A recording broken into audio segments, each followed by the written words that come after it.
오늘 제목은 예수께서 이르시되 안심하라. Jesus said, Don't be afraid. 성경 말씀은 마태복음 14장 24절로 32절입니다. 배가 이미 육지에서 수리나 떠나서 바람이 거스름으로 물결로 말미암아 고난을 당하더라. 밤사경에 예수께서 바다 위로 걸어서 제자들에게 오시니 제자들이 그가 바다 위로 걸어오심을 보고 놀라 유령이라 하며 무서워하여 소리 지르거늘 예수께서 즉시 이르시되 안심하라. 나니 두려워하지 말라. 베드로가 대답하여 이르되 주여, 만일 주님이시거든 나를 명하사 물 위로 오라 하소서 하니 오라 하시니 베드로가 배에서 내려 물 위로 걸어서 예수께로 가되 바람을 보고 무서워 빠져가는지라 소리질러 이르되 주여, 나를 구원하소서 하니 예수께서 즉시 손을 내밀어 그를 붙잡으시며 이르시되 믿음이 작은 자여 왜 의심하였느냐 하시고 배에 함께 오름에 바람이 그치는지라. 아멘. 우리가 예수를 믿고 난 다음 일생을 살아가는 동안 가장 중요한 것은 말씀 위에 굳건히 서서 성령으로 충만하여 믿음의 사람으로 사는 것입니다. 믿음의 사람은 사소한 일에 무너지지 않습니다. 진정한 믿음의 사람은 쉽게 상처받고 분을 내고 낙심하고 시험에 들지 않습니다. 자꾸 시험에 들고 흔들리는 이유는 우리의 믿음이 굳건하지 못하기 때문에 그런 것입니다. 믿음의 사람은 오히려 고난을 기회의 발판으로 삼고 고난을 이겨내고 승리의 삶을 살아가는 것입니다. 늘 기도에 힘쓰고 말씀을 묵상하여 성령으로 충만하고 하나님께 인정받는 믿음의 사람으로 살아가는 여러분 모두가 되시기를 주의 이름으로 축원합니다.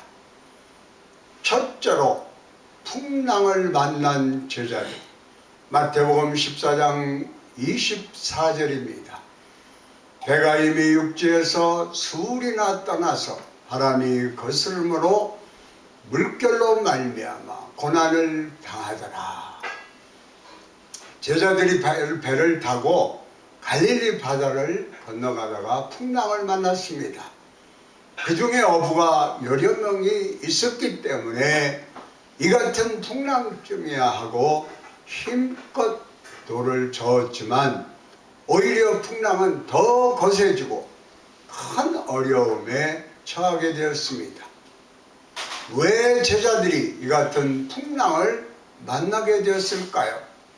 성경을 보면 제자들이 예수님을 모시지 않고 자기들끼리 갈릴리 바다를 건너간 것을 알 수 있습니다.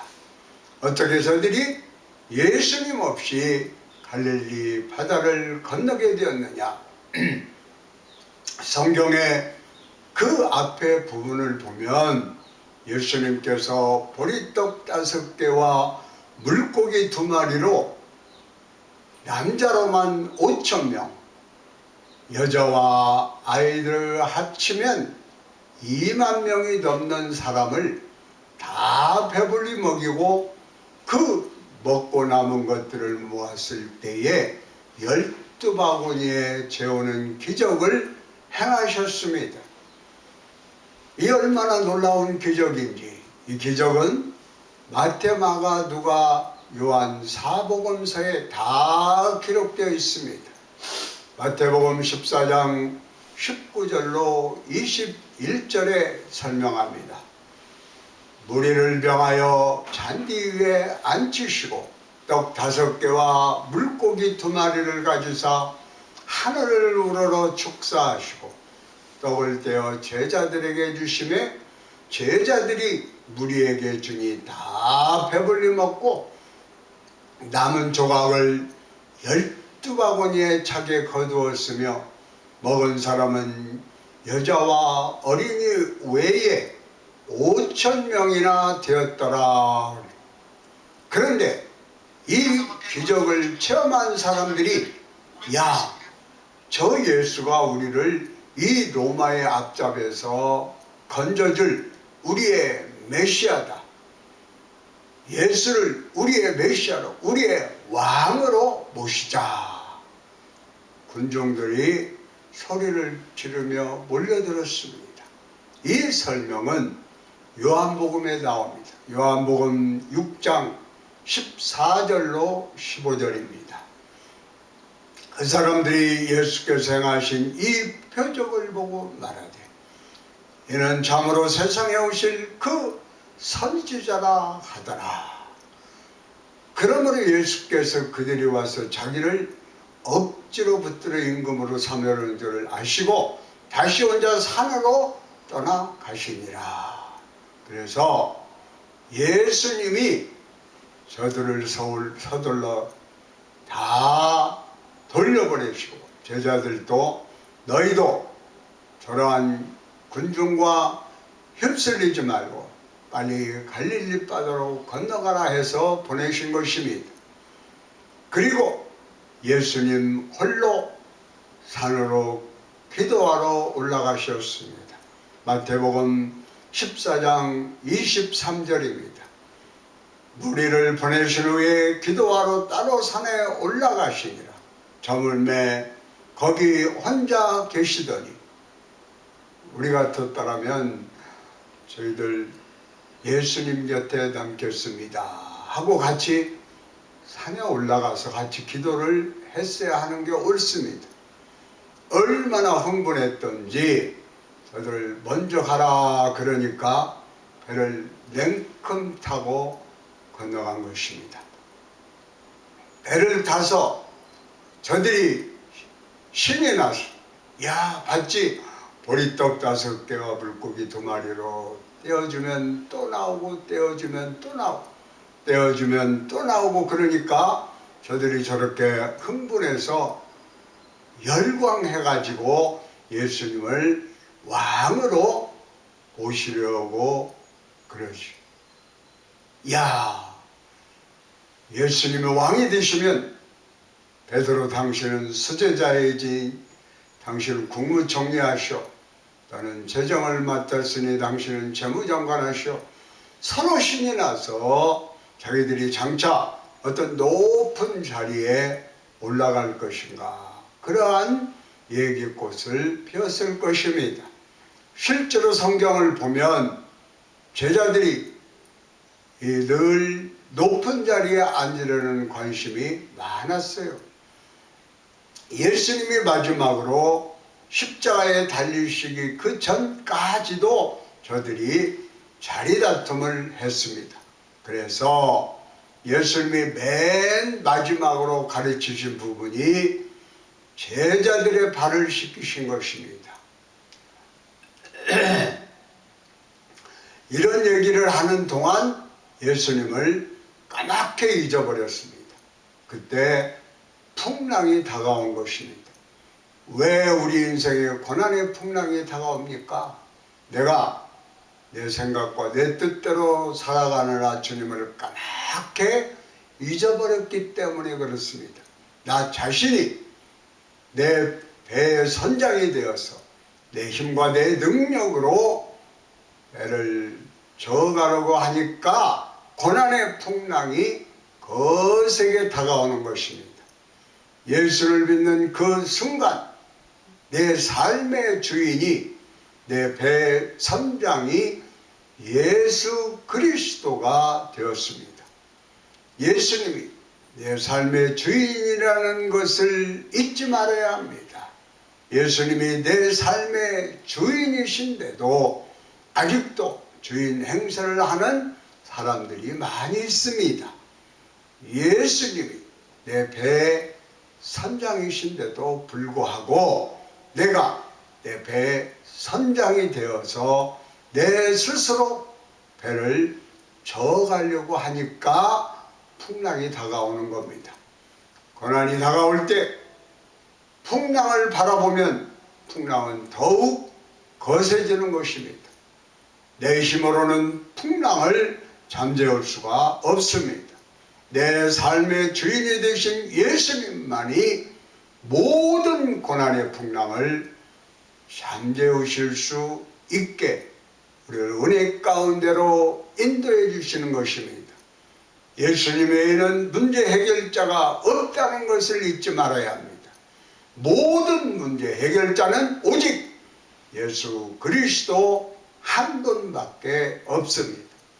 고난의 풍랑이 다가올 때 우리 자신의 잘못된 것을 뉘우치고 회개하고 주님께 엎드려 부르짖어 기도하고 또 기도하고 또 기도해야 합니다.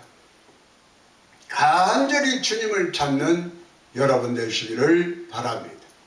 참으로 감사한 것은 그 고난의 풍랑이 일어날 때 주님이 풍랑 위로 걸어오신다고 하는 것입니다. 그래서 두 번째로는 풍랑 위로 걸어오신 예수님입니다. 마태복음 14장 25절로 26절입니다. 밤사경에 예수께서 바다 위로 걸어서 제자들에게 오시니 제자들이 그가 바다 위로 걸어오심을 보고 놀라 유령이라 하며 무서워하여 소리 지르거늘. 밤사경은 새벽 동트기 전 새벽 3시부터 6시 사이의 그 시간인데 가장 어두운 시간을 의미합니다. 절망의 가장 깊은 밤, 도저히 헤어나올 수 없어서 절망에 가라앉을 수밖에 없는 그 순간, 그 시간에 주님이 고난의 풍랑 위로 걸어오시는 것입니다. 사랑의 주 예수님은 우리를 그냥 고난의 풍랑에 빠지게 내버려 두지 아니하십니다. 절망에 처한 우리를 구원해 주시기 위해서 가장 고난이 깊은, 가장 힘들고 어려운 그 고통의 순간에 주님이 풍랑 위를 걸어오시는 것입니다. 아멘. 구약 성경을 보면 주님은 환난의 홍수 위에 좌정하시는 주님이라고 말씀하고 계십니다. 고난이 아주 홍수처럼 막 밀어닥쳐 올 때 그 홍수 위에 좌정하시는 분이 바로 우리 주님이십니다. 아멘. 시편 29편 10절에 야훼께서 홍수 때에 좌정하셨으며 야훼께서 영원하도록 왕으로 좌정하시도다. 주님이 환난의 홍수에 좌정하셔서 모든 환난과 풍파를 잠재우시는 것입니다. 모든 고난을 이겨낼 수 있는 힘을 주시고 우리의 마음에 넘치는 평안함으로 채워주시는 것입니다. 그 다음에 이렇게 되어 있어요. 29편 11절에 야훼께서 자기 백성에게 힘을 주시니 야훼께서 자기 백성에게 평강의 복을 주시리로다. 고난을 이길 수 있는 힘도 주시고 마음의 평안함도 넘치게 부어주시는 분이 우리 구세주 예수님이십니다. 아멘. 풍랑 속에 힘겹게 노를 졌던 저들이 풍랑에 걸어오시는 예수님을 보고 희끗희끗 무엇이 오니까 야 유령이다 유령이다 소리를 쳤어요. 마태복음 14장 26절입니다. 제자들이 그가 바다 위로 걸어오심을 보고 놀라 유령이라 하며 무서워하여 소리치르거늘. 그때 예수님께서 말씀하십니다. 27절에 예수께서 즉시 이르시되 안심하라 너희 두려워하지 말라. 오늘 설교 말씀의 제목입니다. 예수님께서 말씀하시되 안심하라. 안심하라. 우리는 때때로 죄짓고 불의하고 방탕하며 잘못된 길을 가다가 풍랑을 만납니다. 연약함을 가지고 실수하여 넘어집니다. 그런데 주님이 허물 많은 우리를 미워하고 내치지 아니하시고 우리에게 사랑의 채찍을 때리시지만 사랑과 긍휼함의 마음으로 우리를 찾아오시는 것입니다. 아멘. 환난의 풍랑에 빠져 힘겹게 너를 저으며 온 몸이 흠뻑 젖어서 절망 속에 잠겨 들어갈 때에 주님께서 오셔서 말씀하십니다. 안심하라. 나니 두려워하지 말라. 아멘 할렐루야. 아멘. 환난 가운데서 우리에게 힘과 용기를 주시는 주님의 음성을 듣는 여러분 모두가 되시기를 바랍니다. 아멘. 셋째로 물 위로 걸어간 베드로. 성경을 보면 그 다음 예수님의 음성을 듣고 베드로가 물 위를 걸어가는 장면이 나옵니다. 물 위로 걸어간 베드로에 대해서 말씀을 나눕니다. 마태복음 14장 28절입니다. 베드로가 대답하여 이르되 주여 만일 주님이시여든 나를 명하사 물 위로 오라 하소서 하니, 이 베드로는 조금 성격이 급한 부분이 있는 것 같아요. 인간적으로 생각해 보면 예수님은 물 위를 걸어오실 수 있지만 본인은 물에 들어갔다가 당장 빠질 텐데 나를 물 위로 걸어오라고 말씀하세요. 그래서 그가 인류 최초로 물 위를 걸어간 사람이 되었어요. 보세요. 29절에 오라 하시니 베드로가 배에서 내려 물 위로 걸어서 예수께로 가되, 여기에 영적인 교훈이 있습니다. 우리가 주님 말씀을 듣고 의지하면 우리도 고난의 풍랑 위를 걸어갈 수가 있다고 하는 것입니다. 약속의 말씀을 꼭꼭 붙잡고 주님만 바라보고 나아가면 우리도 풍랑 위를, 고난의 풍랑 위를 걸어갈 수 있습니다. 아멘. 믿음으로 전진해서 나아갈 수가 있습니다. 할렐루야. 그런데 예수님을 바라보고 한 걸음 두 걸음 옮겨가던 베드로가 순식간에 예수님을 바라보지 않고 풍랑을 바라보았습니다. 그 순간 예수님을 바라보고 나갔던 그 믿음은 사라져버리고 인간적인 이성적으로 판단해서 내가 물 위에 서 있네, 어휴 나 빠져 죽겠구나, 그 마음에 두려움이 다가온 겁니다. 그래서 그가 물에 빠지게 돼요. 예수님이 바로 눈앞에 계신데도 예수님을 바라보지 아니하고 절망의 환경을 바라보았기 때문에, 파도를 바라봤기 때문에 그는 빠진 것입니다. 이것이 바로 인간의 연약한 모습입니다. 우리가 믿음으로 산다 하면서도 문제를 바라볼 때 절망합니다. 무슨 얘기를 내가 들으면 곧장 상처를 받고 주저앉습니다.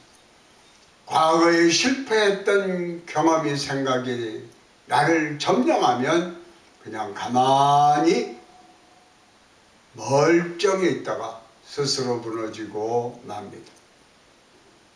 바로 앞에 예수님이 계신데도 베드로는 물에 빠졌던 거예요. 두려움에 붙잡히는 순간 그는 물에 빠졌습니다. 마태복음 14장 30절입니다. 바람을 보고 무서워 빠져가는지라 소리질러 이르되 주여 나를 구원하소서 하니 문제를 바라보면 두려움이 오고 두려움에 사로잡히면 우리는 문제 속에 빠질 수밖에 없어요. 그것이 우리입니다. 문제를 바라보지 말고 문제의 해결자 되시는 주님을 바라보시기를 바랍니다. 아멘. 내 마음속에 스며드는 두려움을 물리치고 주님을 바라보고 주님의 음성을 듣고 주님의 말씀을 부여잡고 믿음으로 나아가는 큰 믿음의 사람들이 되시기를 축원합니다. 아멘. 절대로 사람들이 뭐라 하는 얘기에 그 얘기에 영향을 받지 말고 여러분에게 상처를 가져다주는 그런 생각, 그 염려에 사로잡히지 말고 강하고 담대한 믿음으로 주님을 바라보고 나아가시기를 바랍니다. 아멘. 예수님께서 베드로에게 말씀하셨습니다. 믿음이 작은 자여 왜 의심하였느냐? 믿음이 작은 자여 왜 의심하였느냐? 우리가 고난을 만났을 때에 주님을 바라보지 않고 고난에 빠지면 주님이 말씀합니다. 믿음이 작은 자여 왜 의심하였느냐? 믿음이 작은 자여 왜 의심하였느냐? 마태복음 14장 31절입니다. 예수께서 즉시 손을 내밀어 그를 붙잡으시며 이르되 믿음이 작은 자여 왜 의심하였느냐 하시고 물에 빠진 그를 주님이 붙잡아서 물에서 건져 올려주신 것입니다. 우리가 의심하면 지금도 빠질 수밖에 없습니다. 절망에 빠지고 문제에 빠지고 염려에 빠지고 질병에 빠지는 겁니다. 주님 말씀하셨어요. 믿음이 작은 자여 왜 의심하였느냐. 그때나 지금이나 달라진 것은 아무것도 없습니다. 여전히 풍랑은 일고 여전히 고난은 다가오는데 여전히 주님은 풍랑 위를 걸어오시고 우리를 건져 주십니다. 아멘 할렐루야. 주님을 바라보시기 바랍니다. 아멘.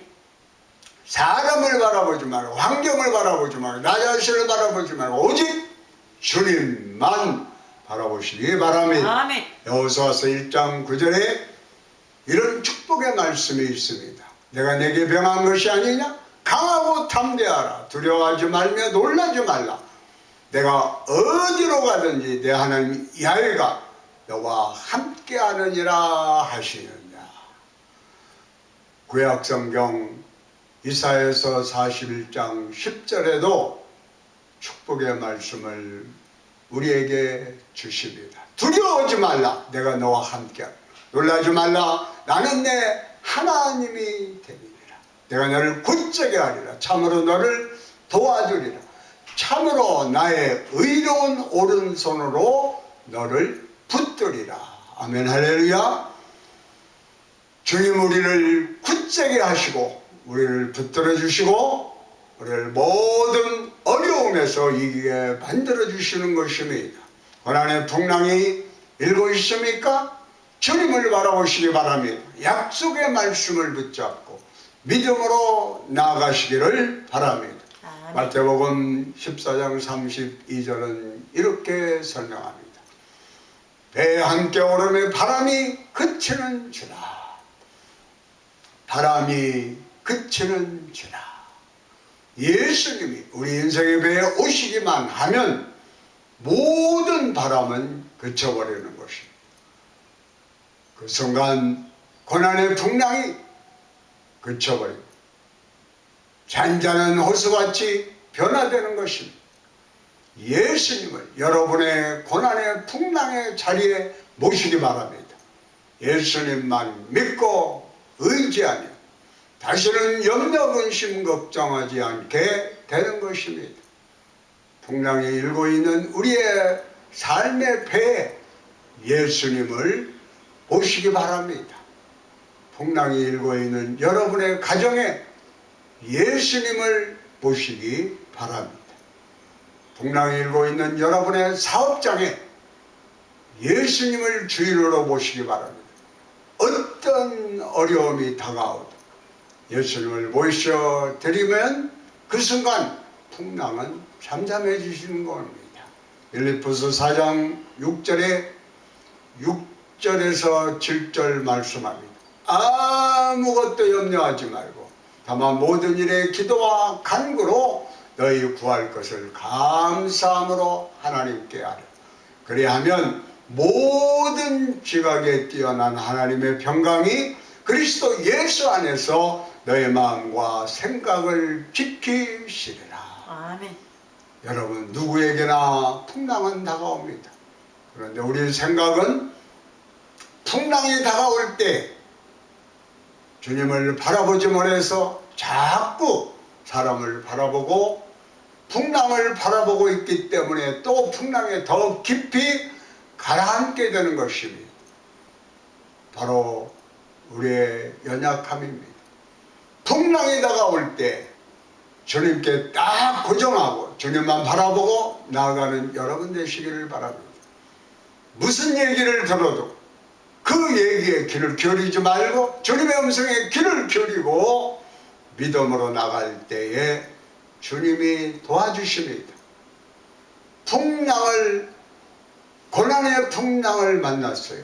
빠져나갈 때 주님 붙잡고 놀라운 승리를 거둔 분이 지은 찬송인 찬송가 382장입니다. 이 목사님 네 분이, 목사님이 이름은 말틴 목사님이신데 말틴 목사님이 작곡하시고 사모님이 작사하신 찬송인데요.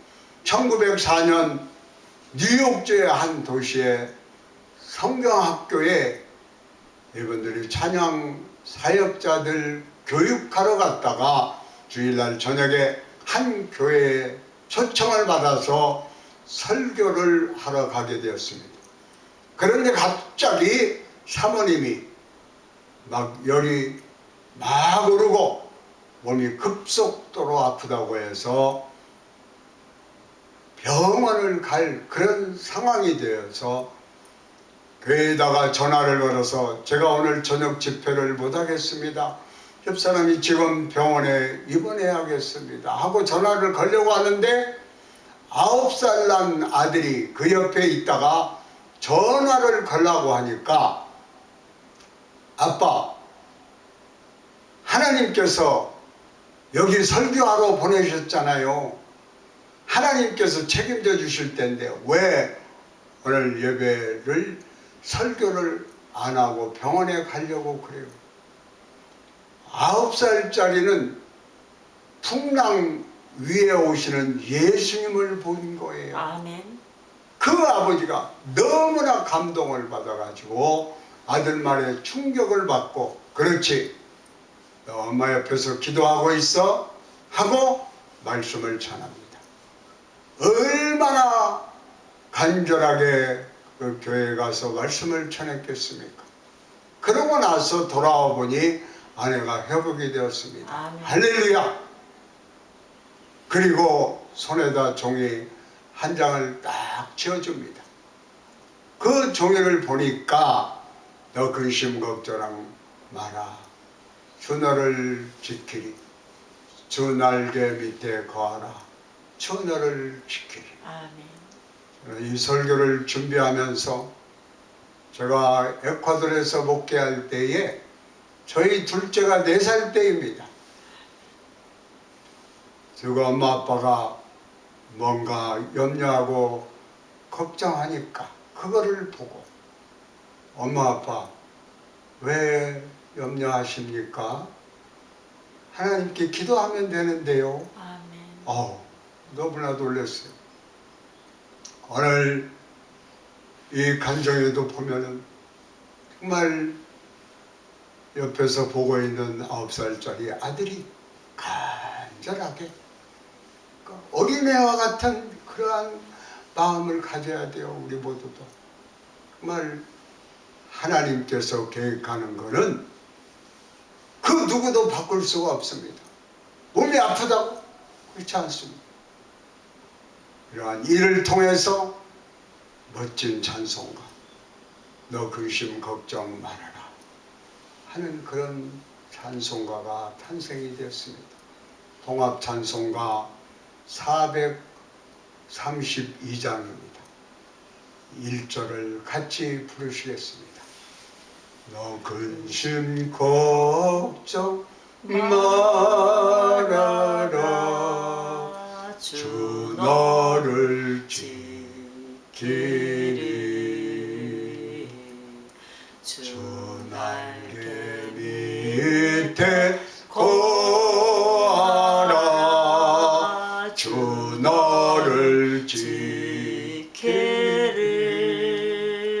주 너를 지키리 아무 때나 어디서나 주 너를 지키리 늘 지켜주시리